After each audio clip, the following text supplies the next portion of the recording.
Bonjour, donc aujourd'hui nous allons corriger les exercices 4, 5, 6 et 7 du chapitre sur les probabilités.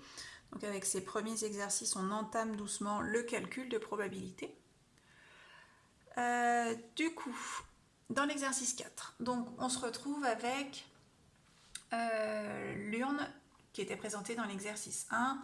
On me demande en première question la probabilité d'obtenir une boule verte numéro 4. Donc ici,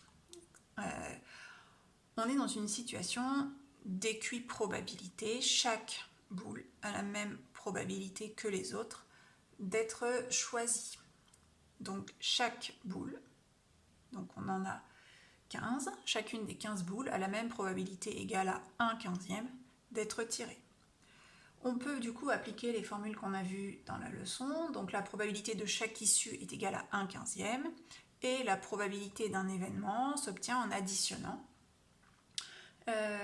les probabilités des issues qu'il compose, ou encore la probabilité d'un événement, ces nombres d'issues qui conviennent, qui sont contenus dans cet événement, sur nombre d'issues qui sont contenues dans l'univers.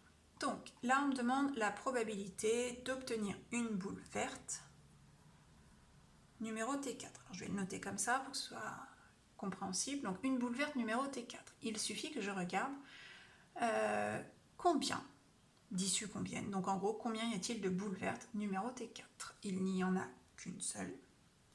Et en tout, on a 15 issues. Donc on a une probabilité égale à 1/15. Ensuite, la probabilité d'obtenir une boule rouge, quel que soit son numéro. Donc là, je vais aller compter combien il y a de boules rouges en tout. Donc on en a 5, sur toujours 15 boules. Si on simplifie, ça fait un tiers. J'ai une chance sur 3 de tirer une boule rouge. Dernière question, la probabilité d'obtenir une boule numéro T2. Donc je vais compter combien de boules porte le numéro 2. Il y en a 1, 2, 3, 4 sur 15. Voilà pour l'exercice numéro 4. On va passer à l'exercice numéro 5 avec une roue découpée en secteurs identiques. Donc vous aviez un petit tableau à remplir, bleu, rouge, vert, jaune, avec les probas sur la deuxième ligne. Donc, ce qui est important, c'est que chaque secteur a la même mesure que les autres. Donc, on est face à une situation d'équiprobabilité. Chacun des secteurs a la même probabilité que les autres d'apparaître. Il faut juste que je compte combien on a de secteurs en tout. Donc, on a, si on compte bien, 15 secteurs identiques. Donc, ça veut dire que mes probabilités vont être sur 15 avant d'être simplifiées. Alors, des secteurs bleus, on en a 2 sur 15. Des secteurs rouges, 3 sur 15, qu'on peut simplifier en 1 cinquième. Des verts, on en a 1, 2, 3, 4 sur 15. Et on termine avec les jaunes, pour lesquels on en a 6 sur 15. Petite précision, ici j'avais 4 issues. Si j'additionne les probabilités des 4 issues, j'obtiens 2/15 plus 3/15 plus 4/15 plus 6/15, ce qui fait 15/15, donc 1.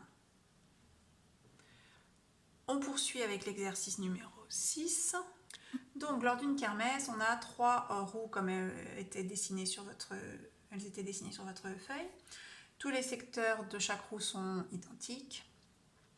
Et donc, il faut, pour gagner, tomber, lorsqu'on lance la roue, sur un secteur coloré. Donc, il faut déjà choisir quelle est la roue qui nous donne le plus de chances de gagner. Donc, on va indiquer pour chacune des 3 roues la probabilité de tomber sur un secteur coloré. Donc, pour la roue 1, elle est partagée en 12 secteurs identiques et 5 sont colorés. Donc, on a une probabilité de gagner de 5/12. Pour la roue 2, elle est partagée en 3 secteurs et un seul est coloré. Et pour la roue 3, elle est partagée en 7 secteurs et 3 secteurs sont colorés. Alors, il faut choisir la roue qui offre la plus grande probabilité de gagner, donc choisir la roue qui correspond à la plus grande des valeurs. Donc, il faut pouvoir comparer toutes ces valeurs. Alors, du coup, plusieurs possibilités. On peut réduire au même dénominateur ou se prendre un petit peu moins la tête et juste calculer une valeur approchée. Donc 5 douzièmes, ça fait environ 0,42. 1 tiers, on sait que ça fait 0,33 environ. Et 3 septièmes, ça fait environ 0,43. Donc du coup, il vaut mieux choisir la roue 3 car elle offre la plus grande probabilité de gagner, juste derrière la roue 1. On poursuit avec le numéro 7. Une histoire de domino dans celui-ci. Donc, vous avez dans ce jeu de domino un certain nombre de pièces. On en a 28 qui sont comme indiqué sur votre feuille. Quelle est la probabilité d'obtenir un double? Alors, je vais appeler A l'événement obtenir un double. Donc, la probabilité de l'événement A, donc il suffit juste que je compte combien il y a de doubles dans mes dominos. Donc, on a le double 0, le double 1, le double 2, le double 3, le double 4, le double 5 et le double 6. Donc, ça fait 7 dominos doubles sur 28 dominos en tout, ce qui fait un quart après simplification. Maintenant, on me demande d'en déduire la probabilité de ne pas obtenir un double, c'est-à-dire la probabilité de l'événement contraire, qu'on note à barre, et qu'on obtient en faisant 1 moins la probabilité de A, donc 1 moins 1 quart, c'est-à-dire 3 quarts.